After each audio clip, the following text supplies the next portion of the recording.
Antman Final Battle from LEGO Marvel Superheroes. It is set 76039, and it was a really fun build, and this is part of my LEGO haul that I got. And so thank you for clicking on my channel. Without further ado, let's get into this set review. The majority of the parts in this set go into making this giant ant, or Antony. At the time of the final battle, Antony was dead, but we kind of like to imagine that it is still Antony, or Ulysses Esker Ant. I really love this build. It is so awesome with the wing pieces that kind of look a little bit, not so much clear, but almost milky. If you can see that in the back. I really like those. Those are awesome, big, flexible pieces. So, and they're not like weak flexible. They're actually pretty solid. The way that those are ball jointed in, that can rotate up and down. You got the movable brown little tiny spider legs, or in this case, they're like ant legs. I really do like the head that is also on a pivot joint. Whoops. These are a little bit tough when you have those just clipped on like that weakly, at least for me. But the idea is you have the pinchers here that can be rotated out.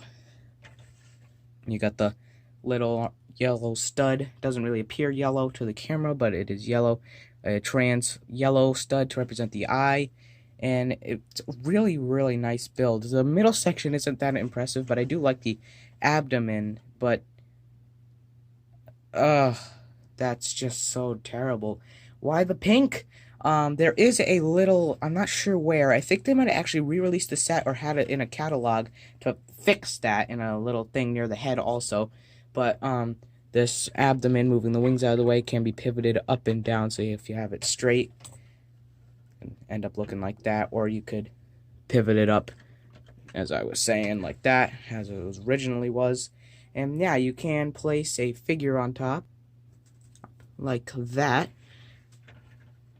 So that does look pretty good. If you really wanted to bend him forward, you kind of will have trouble because the way he sits, you can't bend much more than that. And it is a good size. It's a really sturdy build. It's light, but the big wing pieces are just so awesome. And it's just awesome. The size could be big, could be small, could be actually that size compared to him, but it's just a really awesome set, and I did really enjoy building it.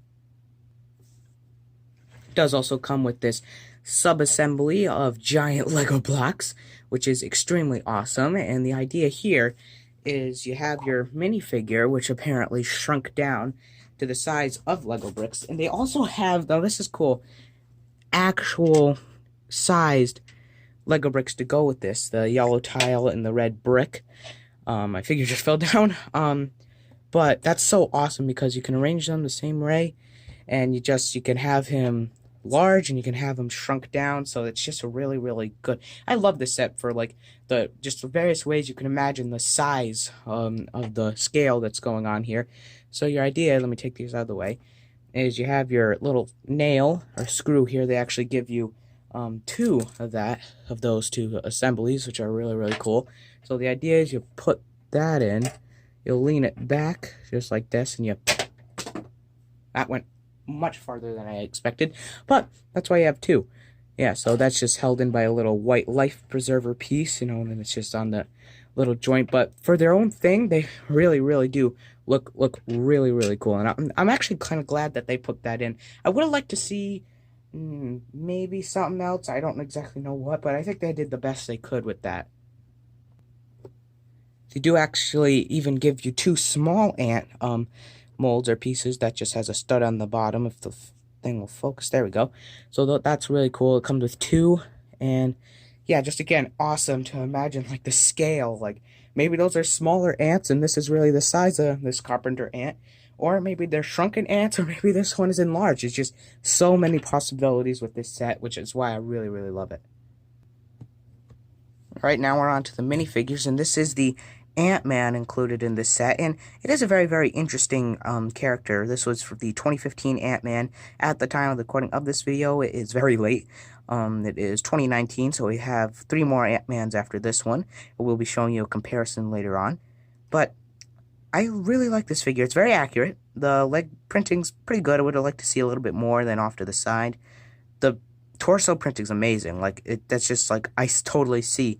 When you show me this character, at least for, not that really the helmet, I'll get to that in a minute, but for the torso, I know what it is, because if you've seen the movie, you totally know what it is. The choice of gray or silver hands, I think that brings out, since there's so much black, I definitely think that brings out more. And then you have the awesome detail on the back, which is really, really cool. No arm printing, that's kind of sad. And now I'm onto the helmet. This is inaccurate, but let me just go show you the face that they used. I think it captures Paul Rudd a little bit, just not as much as I would like. Kind of just seems a little, I don't know, just doesn't really. I like this one better than the one they're actually currently using, but let's move on to this helmet. Now, I do really like the trans orange. You can see that, the trans orange, trans red. I kind of see a little bit of Ultron. Yep. You see that? See it? Yeah. A little Ultron in this. I love the antenna pieces and just the molding of, if it was just closed up. Like, the opening is just not accurate to the movie. The helmet was all closed up, but it is fixed now, and I'll go ahead and show you that later on. Next up is Hank Pym, and this is the only Hank Pym Lego we've ever gotten. And this isn't really even him, but what I mean by Hank Pym is this is drastically different from the one that comes in the set as well. These both do come in the set, but I don't really know what's going on here. Because if you've seen Antman, or not Antman and the Wasp, but the Antman from 2015, the suit Hank Pym has is the same one he gives to Scott. It hasn't changed. This basically is the black version. It's exactly the same. The only thing that we don't have here is the belt printing that we've gotten in the last one. It's a lighter red than the dark red, because then that would look ridiculous with the black. Same type of leg printing, black hands this time. It's like I said that about the top. And then on the back, here's the same exact printing again, just a lighter red and more black. We also did get this awesome helmet. Now, he is older because he's like an older guy now, which they use the old Gandalf face or Vulture face for one of them.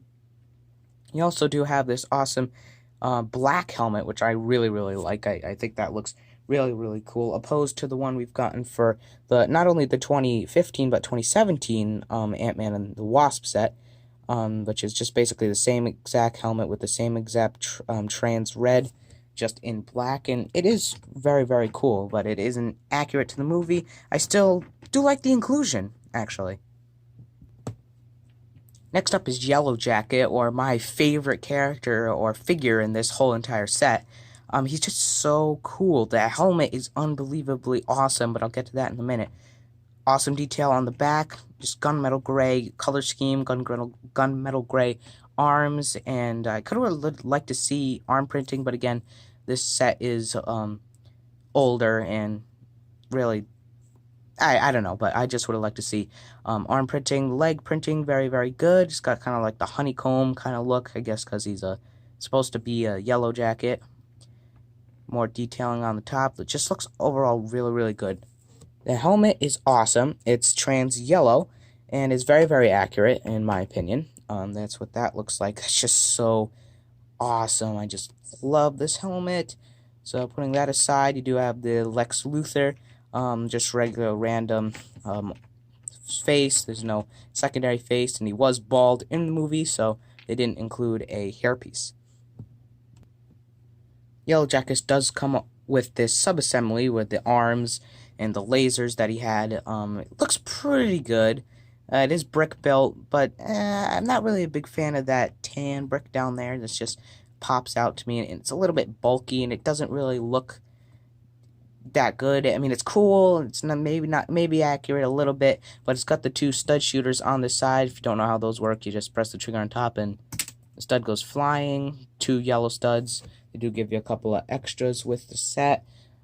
And yeah, and these can be rotated down and up. I guess just a little spikes in the back. And yeah, it's overall very, very, very simple. And it's kind of cool. These can be articulated. Those are on the pivot joints, so you can have them down like that or slightly angled up. Like that's how the box shows them. And yeah, that was really it for him. Alright guys, so as promised, I am comparing 2015's Ant-Man to 2017. They are slightly the same. The thing we got here is more detail on the torso, the pin particle slots. The belt is upgraded just a tad bit. More leg printing I really like on that one. Again, silver hands on the 2015 version over here, black hands on that. I do kind of like the 2017 version better, but again, these two are accurate because these two do change. This one's accurate to 2015's movie, and this one is definitely accurate to Ant-Man and the Wasp. On the back, they've changed that printing because they actually do change the suit, as I said, but the helmets do stay the same. I'm going to go ahead and show you the face underneath each of them, which has changed from this one, which I actually like a little bit better, even though Paul Rudd does have a bit of stubble. If you guys don't know who Paul Rudd is, he plays Scott Lang or Ant-Man in the movies. And those are both of their secondary face. I kind of like this expression better, but this smile better for him.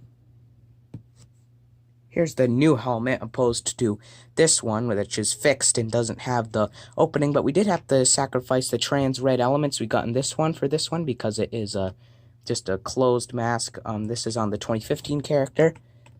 So it was introduced in the Firefly DC set, which was looked a lot like Ant-Man, and sure enough, they did carry it over. So that was a quick look. Alright guys, so that was the look at the Ant-Man final battle set from 2015. I hope you guys enjoyed. Thank you so much for watching. Hope you found it helpful. Make sure you subscribe. Drop a like if you haven't. Remember, you can never have too much bricks. And keep building, you guys.